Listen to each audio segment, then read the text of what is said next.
Ей, Ермұхамед, сен керемет саясаткер болсаң, әрі партияның қолбасшысы болсаң, онда сынды неге көтерілмейсің? Иә, мен сені сатқын дедім. Шынымен, сен соңғы 30 жыл Назарбаевтың бұлбұлы болдың. Назарбаев саяси аренадан кеткен соң, патроныңды өзгертем дедің бе, енді Путиншыл болам дедің бе?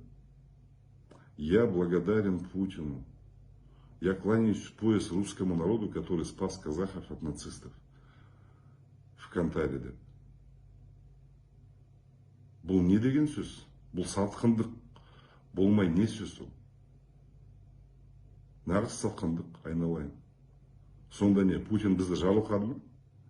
Сонда әкелген ана ОДКБ солдаттары. Айналайын, сен халықтық деген партияны басқарып отырсаң, атауы бар, халықтық деген. Онда халықтың атынан неге тергеу сұрамайсың? 300 біздің қарадомалағымыз қырылып қалды. Сол қаңтарда, қаңды қаңтарда.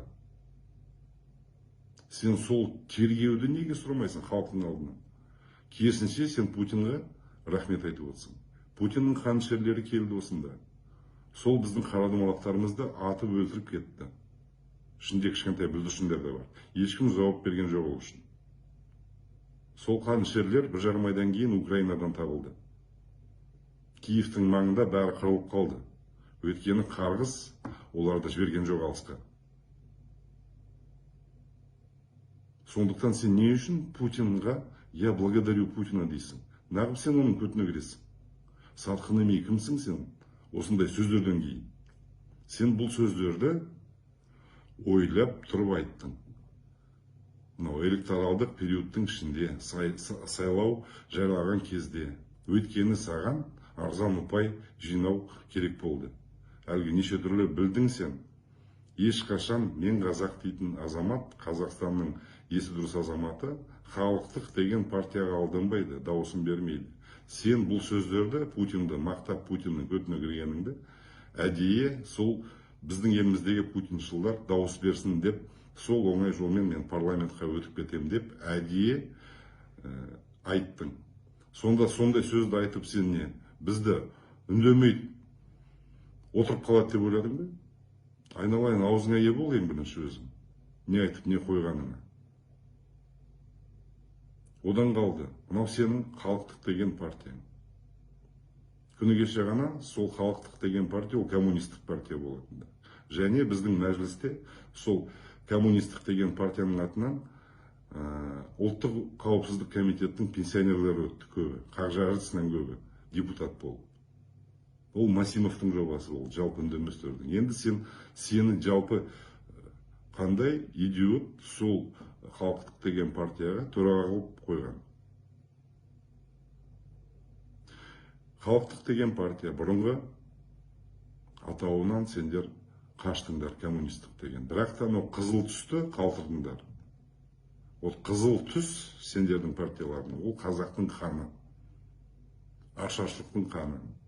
3 миллион қазақ қарадомалағы қырған совет комиссарлар атып тастаған, аштан өлтірген қазақтың қаны.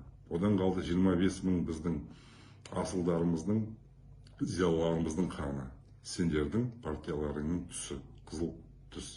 Сондықтан айналайын, сен менен кешірім сұрауды өтініп отырсаң, ең бірінші сен сақалды басыңмен бүкіл қазақ елінен, қазақ халқынан кешірім сұра. Коммунистердің жасаған оңбағандығы үшін.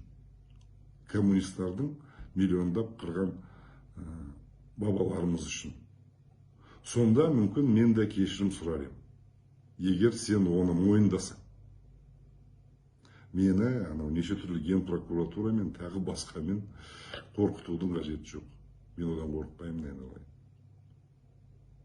Сосын сен маған менің сайлау алды бағдарламама баға беріп отырсың, айналайын. Бір айда бүкіл халыққа жағып, мен осындаймын, сендер сияқты автобуспен елді аралау, оның бәрі далбаса. бір айдың ішінде мен сондай кереметпін деп бұл сендердің істерін жасап жатқан оңбағандар, жаңағы сөздерің. Маған депутат болу үшін ешқандай үгіт насихат жасаудың қажеті жоқ, сен оны біліп отырсың. Маған мен қазақпын деген азаматтардың 99% аямай дауысын береді.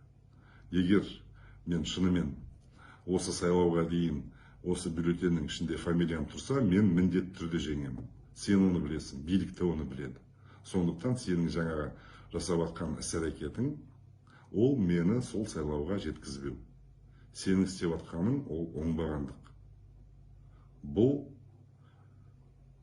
тарих алдында болса да, бүгін бе, ертең бе, бір жылдан кейін бе, 3 жылдан кейін бе, сен жауап бересің, айналайын. Түрмеге отырғаның керек емес, сен қарабет болдың да бола бересің. Менің аузымды жаба алмайсың. Мен шындықты тура айтатын адаммын. Сондықтан сен сатқынсың. Сен өзіңнің ана тіліңді жек көретін, ана тіліңде сөйлеуге жіркенетін бір азнаулақ қазақтардың бірісің. Сонда сен сатқын болмай кімсің? Ана тілінде сөйлемесең, жаңағы өзіңнің де үндеуіңді маған арналған сен орыс тілінде жасап жатсың. Енді бар онда сол Госдумаға сол жерге депутат бар, депутат болып сайлан онда. Путиннің бір жеріне кіре бер ары қарай. Қазақстанға жолама. Бұндай сен сияқты манкүрттер біздің парламентте қажет емес. Сондықтан қайталап өтейін. Сен өзіңнің тіліңді, өзіңнің халқыңды сатқан азаматсың. Сондықтан мен үшін сен сатқынсың. Егер сен сатқын бола тұрып, халықтық деген партияны басқарып отырсаң, қарамағыңдағы жүрген азаматтар, олар да мен үшін сатқын болып саналады. Қайда болсаңдар, сонда жүгініңдер. Ал егер сен өз-өзіңді мықты саясаткермін деп білсең, онда дебатқа шық, айтысқа шық менімен, ашық айтысқа. Дайынмын. Осы айтып отқан сөздерімді, одан да көп сөз дәлелдерімді мен сөздерде келтірем, айналайын. Ал анау Генпрокуратура, тағы басқа органдардың ар жағына қорқып тығылуың қажеті жоқ, айналайын. Мен сені құдалап атқан жоқпын, мен сені өлтіріп атқан жоқпын. Мен шындықты айтып отырмын, сен сатқынсың. Соны мойында. Живи теперь с этим. Ермухамед, вот я бы хотел на языке, который тебе понятен, и который тебе близок, и который ты любишь. Да, на твоем родном русском языке хочу сказать, Ермухамед. Если ты не трус, если у тебя есть яйца, то давай, выходи на открытые дебаты. Давай обсудим. И не надо меня пугать прокуратурой пуганной. Я привык говорить правду.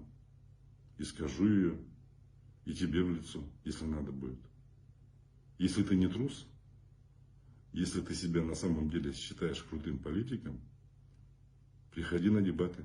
Я жду тебя в понедельник в 20 часов вечера в прямом эфире. Вот тогда посмотрим, кто ты такой. Дутый политик ты или настоящий.